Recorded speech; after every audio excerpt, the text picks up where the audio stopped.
রায়পুর আর নরসিংদী জেলার সর্ববৃহৎ একটি উপজেলা এবং এটি কিন্তু আসলে নানা কারণে সংবাদের শিরোনাম হয়ে উঠে আসে। গতকাল রাতে কিন্তু একটি হৃদয় বিদারক ঘটনার মধ্যে দিয়ে এটি আবারও আলোচনায় এসেছে এই উপজেলাটি। আমরা যেটি জেনেছি যে এক প্রবাসী স্ত্রী কর্তৃক তার ৩ বছরের শিশু সন্তানকে পটি দিয়ে কুপিয়ে নৃশংস হত্যাকাণ্ডের একটি ঘটনা ঘটেছে।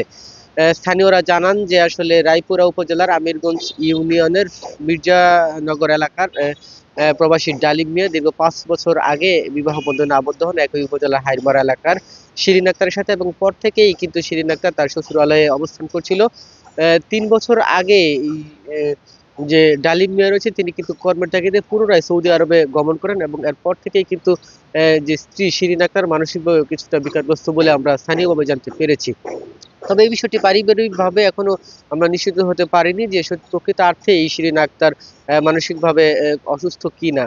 আমরা স্থানীয়ভাবে যেটা জেনেছি যে বিয়ের পর থেকেই কিন্তু তারা একত্রে বসবাস করলেও স্বামী প্রবাসী যাওয়ার প্রেক্ষিতে কিন্তু শিরিন আক্তার তার শ্বশুরালয়ে অবস্থান করেছিল এবং তার একটি ৩ বছরের পুত্র সন্তান আহনাম নামে যে ৩ বছরের পুত্র সন্তান রয়েছে এবং তাকে নিয়ে কিন্তু সে বসবাস করেছিল। গতকাল হঠাৎ করেই তাকে তার যে বসতঘর রয়েছে সেখানে কিন্তু এই আহনামকে বটি দিয়ে কুপিয়ে হত্যার পর কিন্তু শিরিন আক্তার পলাতক রয়েছেন বলেও এলাকাবাসী সূত্রে আমরা জানতে পেরেছি। তবে পারিবারিকভাবে বিষয়টি আমরা নিশ্চিত করতে পারিনি। আমি কথা বলেছি রায়পুরা থানার ভারপ্রাপ্ত কর্মকর্তা আদিল মাহমুদের সাথে। তিনি কিন্তু জানিয়েছেন যে মাঠের অলরাউন্ডার আমি আর ঘরের allrounder Tylox. Tylox toilet cleaner, clean মানেই টাইলক্স। যে অভিযোগটি আসলে রয়েছে এই শিরিন আক্তারের বিরুদ্ধে, সে তার বসত ঘরে তার ৩ বছরের যে শিশু সন্তান রয়েছে তাকে বটি দিয়ে কুপিয়ে নৃশংসভাবে হত্যাকাণ্ডের পর সে আসলে গা ঢাকা দিয়েছে। এরপর থেকে তার সন্ধান পাওয়া যাচ্ছে না। তবে পারিবারিকভাবে এখনো পর্যন্ত মামলা কিংবা অভিযোগ দায়ের করা হয়নি। পুলিশ রাতেই ঘটনাস্থল থেকে শিশুটির মরদেহ উদ্ধার করে সুরতহাল রিপোর্ট শেষে নরসিংদী সদর হাসপাতাল মর্গে প্রেরণ করেছে।